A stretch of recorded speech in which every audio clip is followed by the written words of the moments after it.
ঈদ মানেই ঘরে ফেরা প্রিয় মানুষের সাথে সময় কাটানো, শৈশবের সেই চেনা উঠান আর ভালোবাসায় ভরা কিছু মুহূর্ত। কিন্তু এই শহরে সবাই ঘরে ফিরতে পারে না। ঈদ সামনে এলেই বাস টার্মিনাল, রেল স্টেশন সব ভরে যায় মানুষের ভিড়ে। কেউ ছুটছে গ্রামের বাড়ি, কেউ ব্যস্ত শেষ মুহূর্তের কেনাকাটায়। শহর ধীরে ধীরে ফাঁকা হতে থাকে, কিন্তু পুরোপুরি কখনো থেমে যায় না।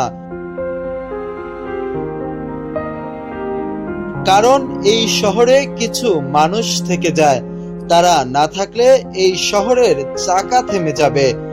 একটা এটিএম বুথের সামনে দাঁড়িয়ে থাকা মানুষটা সারাদিন সারা রাত নিরাপত্তা দিচ্ছে।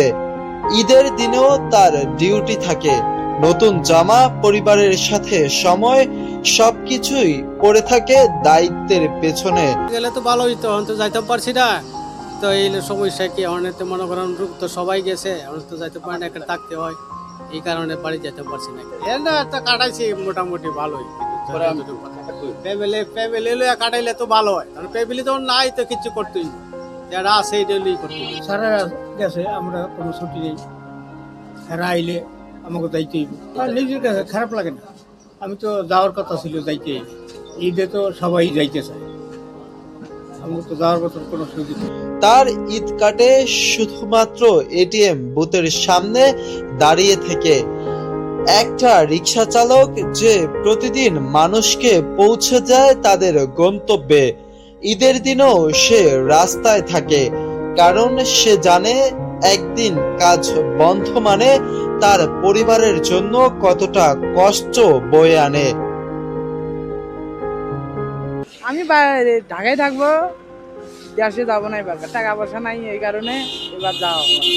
এখন কষ্ট লাগলেও ভাই কোনো বুদ্ধি নাই, এখন পরিস্থিতি শিকার, টাকা পয়সা নাই, তা গেলে তো দেনা করি খাওয়া লাগবে। একটা বয়স হলো 11 বছর মেয়েটা, আর ছেলেটার বয়স হলো 5 বছর। তারা তো বলতেইছে যে আব্বু আসো। আমি বললাম বাবা এবার কাছে অবস্থা, যাওয়া হয় কি না হয় সেটা বলি রাখছি আর কি। তার কাছে ঈদ মানে ছুটি না, ঈদ মানে আরো একদিন পরিশ্রম। শহর যখন নিস্তব্ধ হয়ে যায়, ফাঁকা রাস্তায় হাওয়া বইতে থাকে, তখনও কিছু মানুষ কাজ করে যায়। কেউ পাহারা দিচ্ছে, কেউ গাড়ি চালাচ্ছে, কেউ জীবনের চাকা সচল রাখছে। আমরা কথা বলতে চাই সেই মানুষগুলোর সাথে, যারা তাদের ঈদকে বিসর্জন দিয়ে আমাদের ঈদের আনন্দ আরো বাড়িয়ে দিচ্ছে অনেক গুণে। এখন 400 টাকার মধ্যে যা হয় আর কি তাই করতে হবে, আমার সমর্থন অনুযায়ী।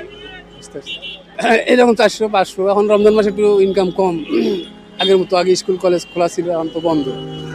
না, এই সময় আর কি খারাপ লাগে যে ঈদের সময় বাড়ি যাইতে পারতেছি না, মন মানসিকতা তখন একটু খারাপই হয়। সারা বছর পরে একটা ঈদ আসে, তো আমাদের অভাবের সংসার, অভাবের জন্য তো আমরা এখন চাকরি করি।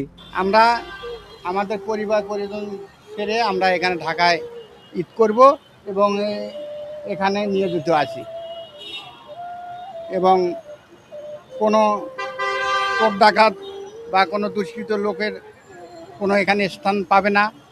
আমরা গরিব মানুষ, তৈরি করি খাওয়ানো লাগবো, বাড়ি যাওয়া তো আর সম্ভব না।